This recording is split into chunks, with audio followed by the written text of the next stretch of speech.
I'm David Weiss, your board game concierge here at 401 Games, and this week's Smorgasboard is Coloma by Johnny Pack, published by Final Frontier Games. I reviewed Johnny's last game, Sierra West, for the Daily Worker placement last fall, and I was quite impressed by it. So let's take a look at it and see if it's the game you want to play. In Coloma, the year is 1848.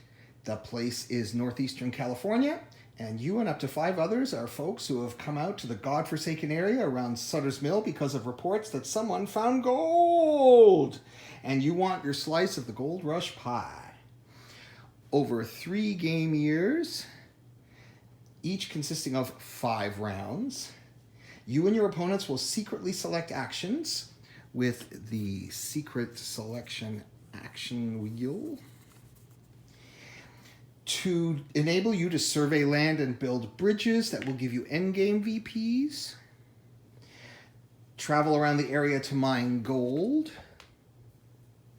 and acquire money and dudes. Yes, they are officially referred to as dudes in the rules. And you'll need those dudes to build buildings, which in turn will give you additional bonuses and actions. And finally, you can contribute some of your dudes to gunfights which happen at the end of every round to fight the outlaws who seem to spring up stronger every year. Contributing to these lawless posses will award you with VPs, gold, and other goodies, which are randomly determined by these tiles that you set up at the beginning of every game. The major twist is that the action that is chosen by the most players goes bust, rendering half of it unavailable, so you can't quite count on getting everything done when you wanted to.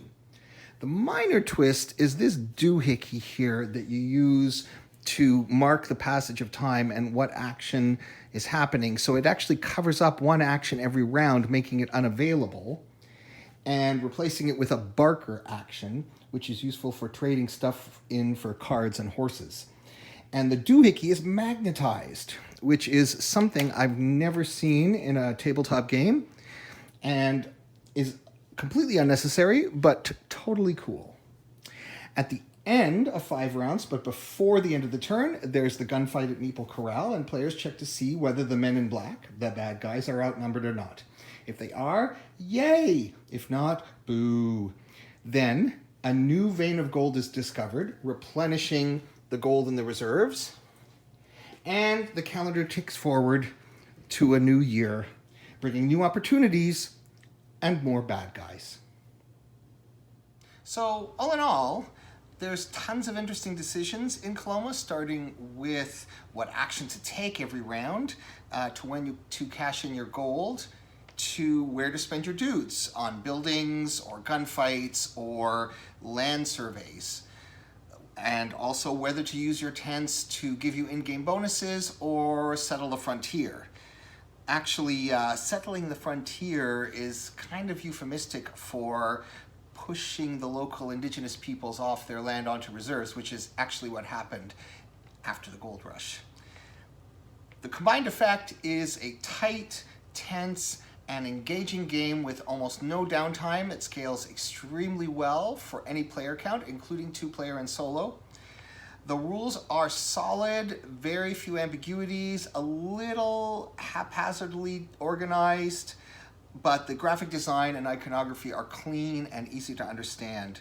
All in all, Coloma is another very well-designed gamer's game from Johnny Pack, and I would recommend it to anyone, with the one caveat about the romanticized Gold Rush theme. Click on the link below to order your copy of Coloma.